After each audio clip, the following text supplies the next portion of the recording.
Welcome back to a special edition of our Wednesday live stream. Unfortunately, we're not live. We're pre-recording this due to some technical difficulties we had last week, and for those of you that tuned in last week, I apologize again.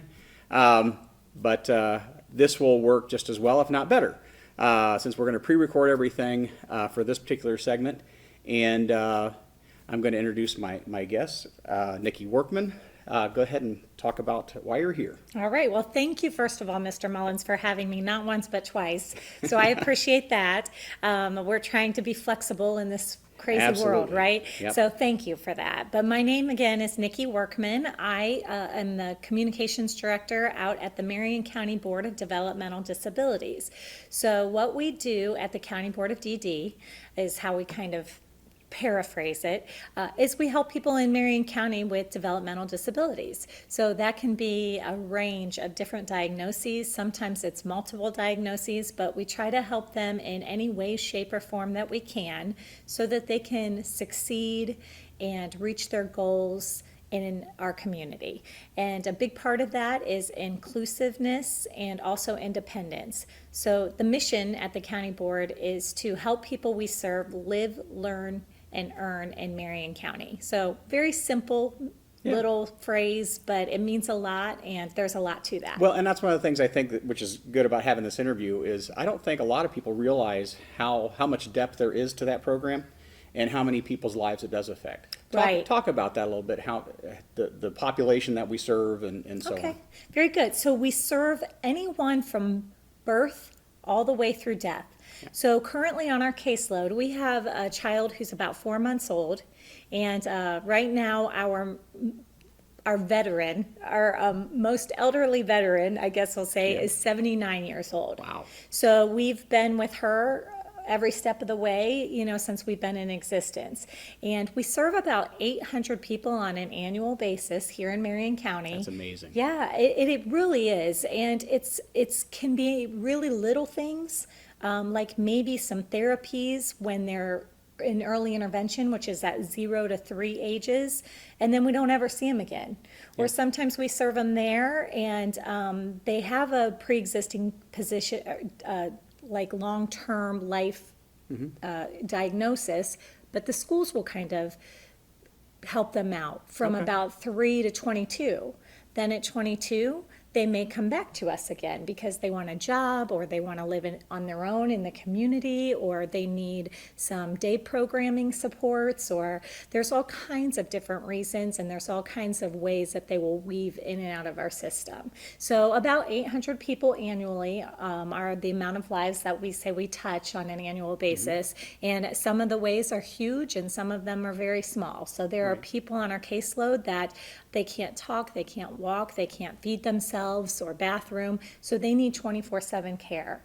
And then we have people who may just need a communication device so that they can continue their independence and communicate with you and me through like an electronic means. So those are just a couple of examples of the different ends of the spectrum. And I know, here at Harding, we have that unit that works. How does that tie into with what you guys do? I mean, so that's a great question, because we used to actually have a school. Right. So anyone that had a developmental delay of any kind, they would go to Marcus School. Right.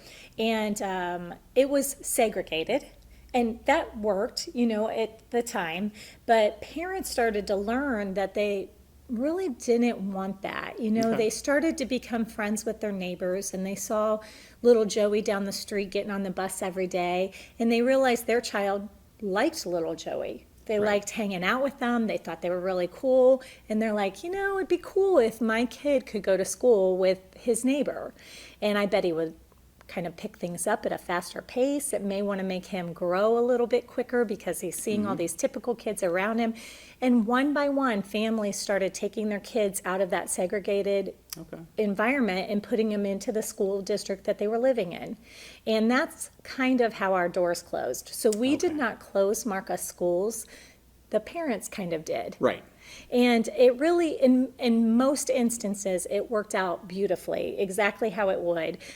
Typical kiddos that are neighbors became familiar with people who were a little bit different than them.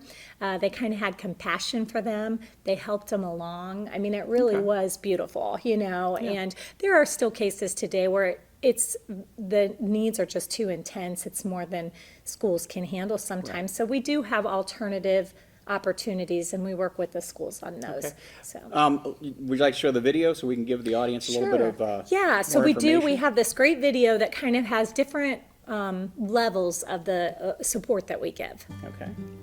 And here we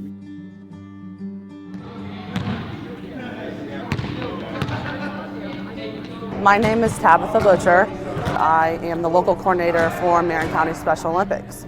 Marion County Special Olympics is part of the global movement for inclusion and belonging in the community. I love seeing the people grow as they gain more independence in the community. My name's James Oakley. I do basketball, track, softball. I keep busy. My name is Eric Lees. I play for the Marion Hawks.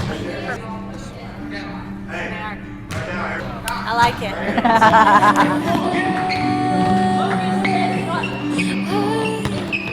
it. Sierra Fields.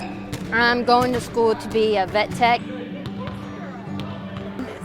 I'm Amanda, and I've been playing with Marion Hawks for 9 years. I play basketball, I'm on the swim team, soccer team, flag football. But I met a lot of my friends. This is where I met a lot of my friends. Me and my fiance never had friends until we came out here.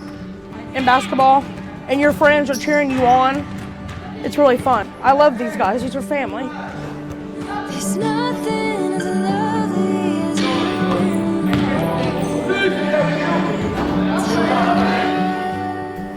Well, I'm Cheryl Plaster. I've worked here at the Marion County Board almost 27 years. I'm currently the superintendent.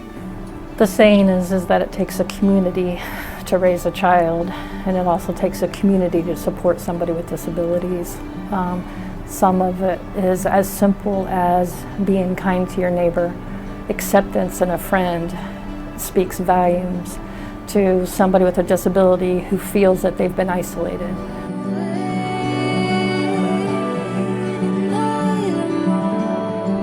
My name is Robert Kyle Radcliffe. I'm 34 from Westerville, Ohio. I was in a severe car accident on my 21st birthday. Had too much to drink and drove and crashed his car. He came out of that with a diagnosis of a traumatic brain injury. When he finally moved out of the facilities and he was going to be on his own, that's when our services were needed. He needed that little bit of comfort, staff being, here around the clock, because he'd never been by himself since the accident. And as the years, the months and years went by, he's gotten more confidence in himself. He's been amazing. He's came a long way. I look back and think that if something had happened like that with one of my kids, what kind of help would I want? And that's what guides me to help him, because I can see him being one of my kids. After my accident, definitely came a long way from it. Got my own place, got myself back to in the real world, I guess. The county board's not just there to get them out, put them in an apartment and walk away. We are there for life. We stay with them as long as they'll have us for the rest of their life. My name is Beth Hartzler. I am from Marion. My husband and I have been married for 5 years, and we have twin daughters that are 2 years old, Autumn and River. They were born actually 8 weeks early. Autumn, Rachel Hartzler, she was the one that had the most complications. She was only born at 2 pounds 8 ounces. River was 3 pounds 14 ounces. They've been super. That sounds like such a superficial, such a silly, it's not even a big enough word to describe how amazing everybody has been. Because it sucked.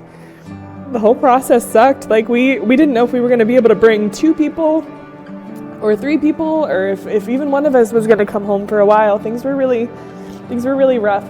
And so when the Board of Developmental Disabilities contacted us and said that we would qualify for services, can we come out and see you? And then they did, and it just turned into this beautiful thing where we're now a success story.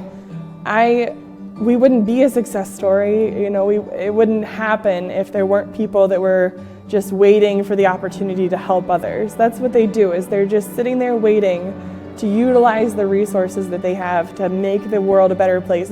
I find personally rewarding when I get an opportunity to see the success in the individuals, to see the excitement on the family's face when, you know, their young child reaches a milestone, or for the first time an individual's leaving their family home and getting an apartment of their own with the supports that the county board has to offer. You know, at the end of the day, you can have every challenge in front of you, but when you walk out of a room knowing that you made a difference, personally, that's what's rewarding for me. I'm Cheryl Plaster. The individuals served by MCBDD are worth it. I'm worth it. I'm worth it. I'm worth it. I'm worth it. I'm worth it. I'm worth it. I'm worth it.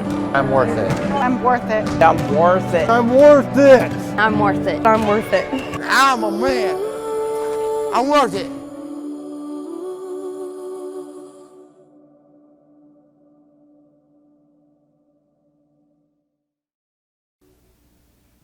So we've got some Harding graduates that are in that video. Yeah. So maybe some of those people will look familiar to some of your students. But I feel like that's a great, it kind of wraps things up and puts a little bow on what we do for people. Everything from Special Olympics to Kyle's a great example of someone who we had to provide lots and lots of hours of care when he was in a nursing home at age 21. Wow. That doesn't make sense, you know. Right. So he had some 24/7 care there for a while, and now we have drop-in services where we help him with his bills and just make sure that, you know, his rent is paid and his electricity, and if he needs us, he can call us. But other than that, he's really doing a great job on his own. So. Well, that's great. And I think there's certainly that idea like 6 degrees of separation. I think everybody is touched by this in some capacity. So true. Even if it's not directly, there's somewhat of a domino effect. You know somebody who knows somebody. Yes. And you know, I think we're all affected as a community by the services that are provided. Yes, for sure. So that's so perfect that you said that, because it is very true. Like, people don't shake your hand and introduce themselves and say, oh, by the way, my son has autism. Right. So you don't know a lot of times that that person is struggling to support their child with a developmental delay. So all you can really do is be a nice person and be a human and support every person and feel that they may have something that they're encountering, you know. And if you look at that video, you can't tell any of those people have Right. disabilities in that particular video. They're not in a wheelchair. They're you know, there's no deformation or anything. They're normal people that just happen to need a little extra help. Right. So, so yeah, it is true. You probably do encounter or know someone who has a developmental delay in our community, at least weekly, if not more. Right. Yeah. Well, I can't thank you enough for coming in. Thanks for having me. And just so everybody knows that I know it's going to look funny on video because we are separated because of our social distancing. We're following all our We are. guidelines. We have our little masks Yes. and we're doing everything right. But we did want to accommodate, I thought this was a very important interview to have. And this seemed like a good way for us to jump that hurdle of technology that was showing us some difficulties. So thank you so much for coming in. Thank you for having me again. I appreciate it. I thought very enlightening, and again, as a community, count your blessings that we have such a service here in Marion, Ohio. Appreciate it, John. Yep. Thank you.